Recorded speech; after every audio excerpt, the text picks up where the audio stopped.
हिमाचल के नेता विपक्ष जयराम ठाकुर पर उद्योग मंत्री हर्षवर्धन चौहान का हमला। केंद्रीय मदद को लेकर जनता के बीच गलत आंकड़े पेश करने का उन पर आरोप लगाया है। विधानसभा सत्र के नेता रह गए हैं जयराम। ये बड़ा बयान हर्षवर्धन चौहान की तरफ से दिया गया। 5 साल में 4,253 करोड़ दिला पाए हैं, इतना बड़ा आरोप उनकी तरफ से लगाया गया है। कहना है कि 5 साल में, ऐसे में जब 5,000 करोड़ का तो हिमाचल को नुकसान हो ही रहा है, तो आपकी तरफ से सिर्फ 4,253 करोड़ की मदद मिली है। बीजेपी सांसद कंगना रनौत पर भी उन्होंने हमला बोला है। जयराम जी ने क्या बोला? जयराम जी जब दिल्ली प्रधानमंत्री से और केंद्र के नेताओं से मिलने गए, उन्होंने हिमाचल प्रदेश की बात नहीं की, उन्होंने ज्यादा स्वराज की बात की। उन्होंने स्वराज के बारे में कहा कि स्वराज को बड़ा नुकसान हो गया। ठीक है, हमें दुख है इस बात का कि स्वराज में, हिमाचल प्रदेश में स्वराज में बहुत बड़ा नुकसान हुआ है, क्योंकि स्वराज भी हिमाचल प्रदेश का हिस्सा है।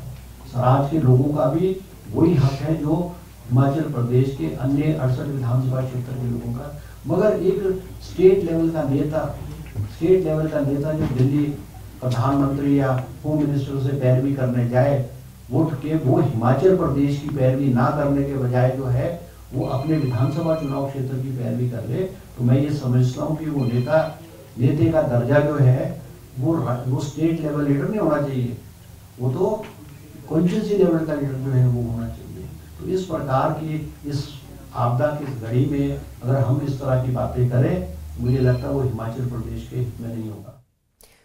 रणवीर सिंह हमारे सहयोगी इस खबर पर हमारे साथ मौजूद है। रणवीर, ये तो बहुत बड़ा हमला हो गया है, कह रहे कि 4,000 के आसपास ही अमाउंट दिला पाए हैं, कहना क्या चाहते हैं ये?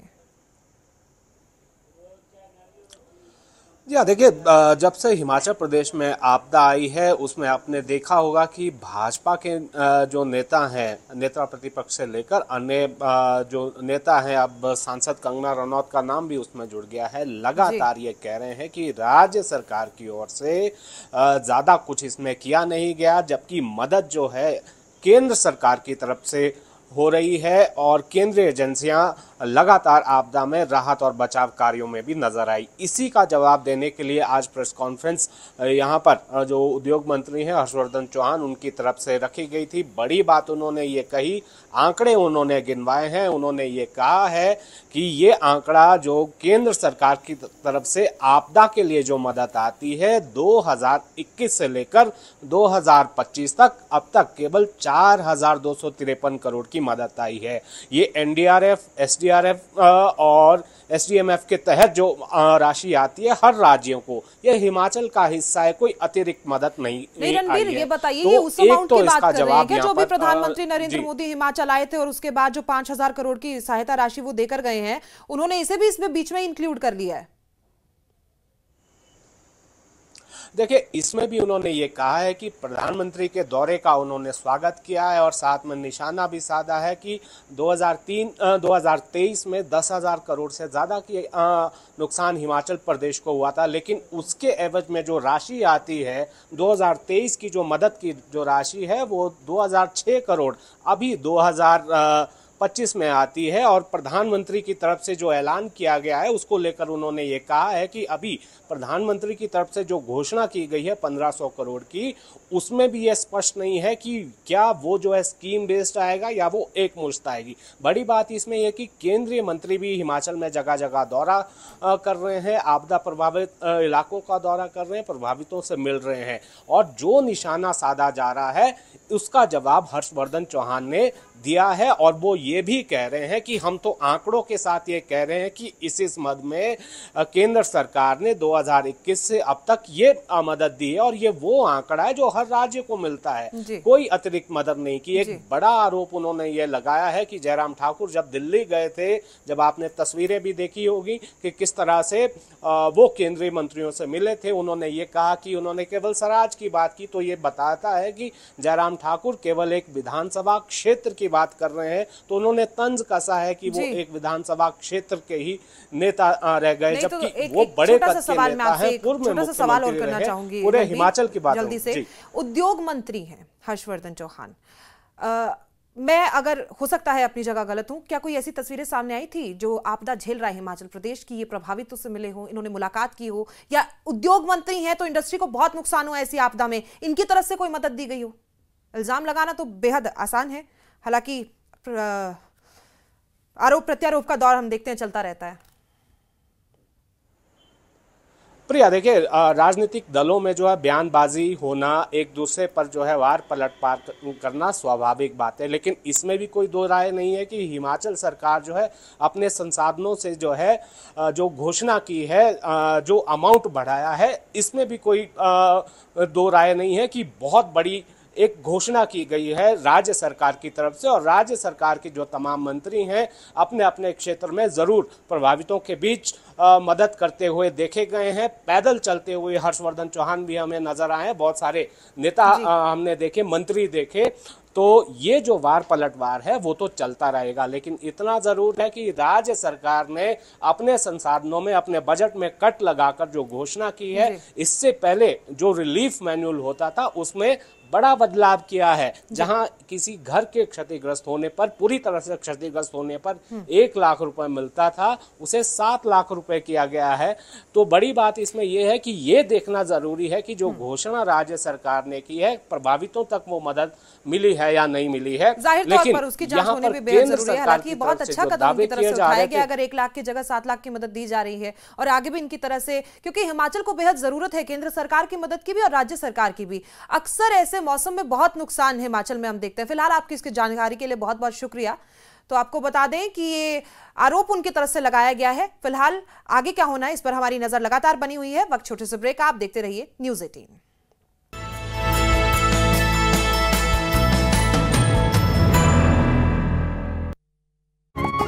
सेठ दीनदयाल अपने बेटे से धंधे को लेकर बस एक ही बात बोलते थे, जिससे मौका चूका उसका धंधा सूखा, और मौका था बिजनेस को एक नई उड़ान देने का, सो हमने चौका मार दिया।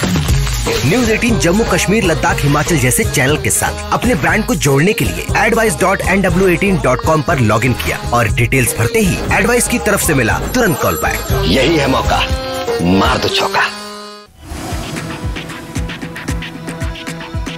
कठुआ में एंटी टेरर ऑपरेशन जारी। मल्हार इलाके में संदिग्ध देखे जाने के बाद सुरक्षा बलों ने चलाया तलाशी अभियान।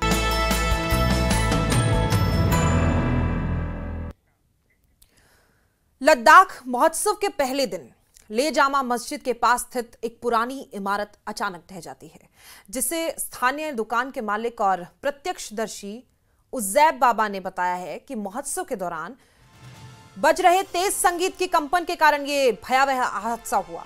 इस घटना में किसी के घायल होने की फिलहाल कोई सूचना नहीं मिली। वहीं मकान मालिक की ओर से अभी तक कोई स्पष्ट टिप्पणी भी सामने नहीं आई है। फिलहाल अथॉरिटीज मामले की जांच कर रही है और भविष्य में ऐसे हादसों से बचाव के लिए कदम उठाने की बात कही जा रही है। तो तेज गाने बजे, इमारत ढही, ये कितना सच कितना झूठ, इस पर हमारी नजर लगातार बनी हुई है। लेह से तस्वीरें हैं। एक कार्यक्रम चल रहा था जिसमें तेज आवाज में ध्वनि बजती है, संगीत बजता है और एक पुरानी इमारत ढह जाती है। ये देखिए इमारत का हाल, तस्वीरें आपके सामने, पूरी की पूरी छत ही गिर गई। ये कंपन के कारण हुआ। हालांकि मौसम जिस तरीके से बना हुआ था उसमें जाहिर तौर पर मकानों की नींव के साथ साथ छत भी कच्ची की है, क्योंकि लगातार बारिश हम देख रहे थे। पूरे जम्मू कश्मीर, लद्दाख, हिमाचल, पूरे उत्तर भारत से ऐसी तस्वीरें आ रही थी। तो ऐसे में नुकसान तो पहुंचता है इमारतों को, लेकिन अब सवाल ये है कि ध्वनि तेज होने की वजह से ये इमारत ढह गई।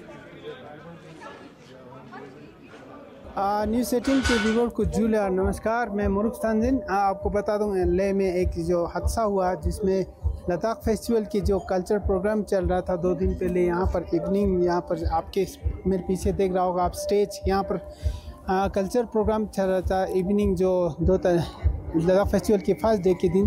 तो यहाँ पर हादसा पेश आया। जो मकान था काफ़ी पुराना था, वो गिर गया। तो हम कुछ लोगों से पूछने की कोशिश करेंगे। हमारे सामने और एक शॉपकीपर से, इनसे भी जानने की कोशिश करेंगे। सर आपका शुभ नाम? जी सर, मेरा नाम उजैब है। मुजफ्फर साहब ये जो वाकया हुआ आप इधर ही मौजूद थे? जी सर मौजूद थे, हम इधर ही था, इधर से सर फेस्टिवल चल रहा था, हम इधर ही थे सर शॉप पे। अचानक से सर म्यूजिक भी बहुत लाउड था। अच्छा। जब तब से नहीं हो गया तो आज कैसे हो गया? अच्छा। पूरा ये दीवार नीचे आ गया, मैं आपको दिखा सकता है ऐसा। अच्छा जी देख लीजिए सर। अच्छा। पूरा बिल्डिंग ही सर पूरा मेरे शीशे पे ऊपर आ गया, मेरे विंडो के ऊपर आ गया सारा माल वार पूरा डैमेज हो गया सर जी। कुछ निकाला नहीं हमने उस टाइम।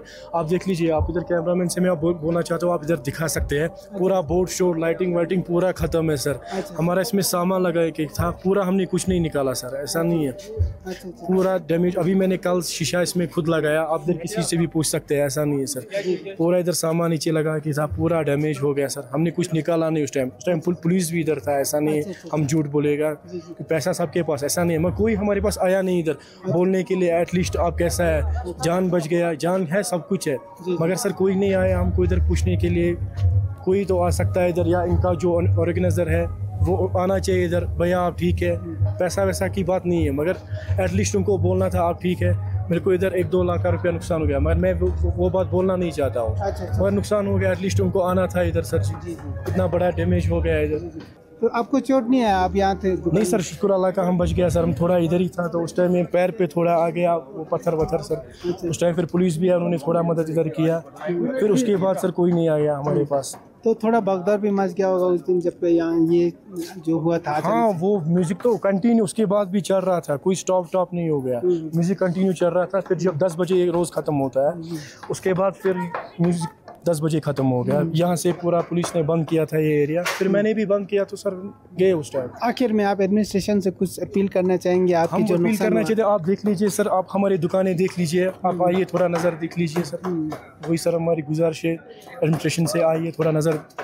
एडमिनिस्ट्रेशन की तरफ से कोई नहीं है आपको पूछने के लिए? क्या कोई नहीं है, एक बंदा भी नहीं आया यहाँ, कोई एक बंदा भी नहीं है सर। बस अपने दोस्त हमारे इधर हमसाया आए देखने के लिए, थोड़ा उन्होंने हमारे पास इधर मदद किया सर। तो जो मकान गिर गया उसमें कोई रहता था क्या? नहीं सर, उधर शायद रहता कोई नहीं है। ऊपर में कोई नहीं रहता? नीचे दुकान? नीचे दुकान है, ये बेचारा इधर ये बंद ही है तब से सर, उसने उसी टाइम माल निकाला।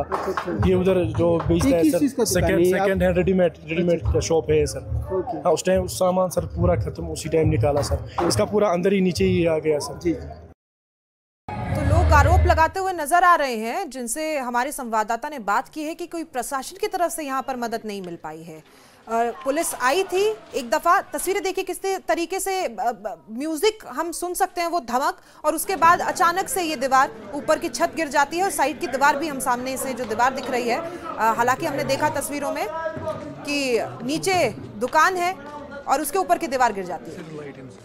मौरूफ स्टेंजन हमारे सहयोगी हमारे साथ मौजूद है। मौरूफ, आपने वहां के स्थानीय लोगों से बात की, हमने देखा आखिर में हमने सुना वहां पे कोई रह नहीं रहा था, लेकिन नीचे एक दुकान बनी हुई थी, उस दुकान को नुकसान पहुंचा। एडमिनिस्ट्रेशन पर भी आरोप लगा रहे हैं कि कोई पहुंचा नहीं है, और क्या लोग वाकई ये कह रहे हैं कि ये ध्वनि की वजह से हुआ या पहले से ही मकान कच्चा था, या कोई और कारण बता रहे हैं? जी हाँ, मैं आपको बता दूं, जो मकान है ये कच्चे ईंट का बना हुआ। लद्दाख में अक्सर ऐसे जो मकान बनते हैं, हालांकि आजकल जो कंक्रीट ईंट का बनने लग गया, क्योंकि जो मौसम के नज़र को देखते हुए, जो मौसम के मिजाज को देखते हुए। लेकिन जो बीते हुए दिनों में आपने देखा होगा, आप कश्मीर हो या लद्दाख हो, जम्मू, हर रीजन में काफी बारिश हुआ था, उसके कारण भी थोड़ा नाजुक पड़ गया होगा। लेकिन इनका कहना है कि जो उस दिन वहाँ पर मेन मार्केट में बहुत लाउड म्यूजिक बजा, उसके कारण जो वाइब्रेशन होता है, बड़े बड़े स्पीकर लगा हुआ था, उसकी वजह से ये मकान रह गया, ये उनका कहना। हालांकि वो जमा मस्जिद के ठीक सामने स्टेज लगा, स्टेज के बगल का जो एक ही बिल्डिंग था, वो बहुत पुराना स्ट्रक्चर का पहले जो बना, उसी के पुराना स्ट्रक्चर ही था, वो गिर गया, उनका कहना है। कि साथ ही साथ उनका ये भी कहना है कि एडमिनिस्ट्रेशन की तरफ से कुछ नहीं पूछने के लिए आया, तो हम एडमिनिस्ट्रेशन से भी संपर्क करने की कोशिश किया था, हालांकि अभी तक कोई किसी से संपर्क नहीं हो पाया कि क्या वजह है, क्या उनको कुछ कंपनसेशन ऐसा कुछ मिल सकता है। हालांकि उनका भी कहना है कि जो अभी हमसे बात किया था उस दिन, वो प्राइम विटनेस था जहाँ पर वो हादसा हुआ, पेश आया था, वो उसी समय उधर ही था। जी जी, बहुत शुक्रिया मौरूफ आपकी जानकारी के लिए। तो देखिए, हमारे संवाददाता का कहना है कि वहां पर प्रशासन से लोग नाराज हैं। हमने सुना भी था कि लोग कह रहे थे कि नुकसान हुआ कोई बात नहीं, लेकिन किसी को पूछने के लिए आना चाहिए था। फिलहाल इस खबर